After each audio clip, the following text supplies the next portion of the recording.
eisteddau Paul a Silas mewn cell, dywyll a thamp. Doedden nhw ddim wedi gwneud unrhyw beth o'i le. Yr unig beth yn eithon nhw oedd sôn wrth bobl am Iesu. Doedd rhai pobl ddim yn hoffi hynny, felly dyma nhw'n carcharu'r ddau.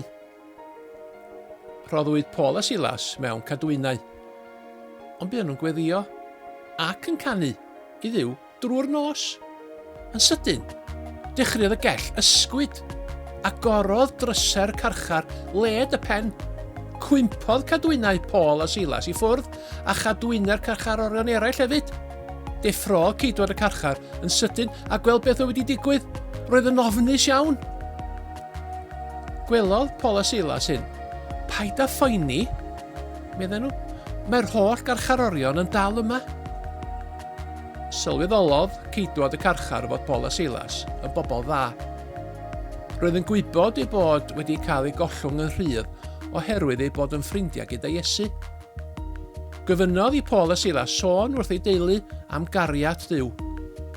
Y noson honno, daeth ceidwad y carchar a'i holl deulu'n ffrindiau i Iesu.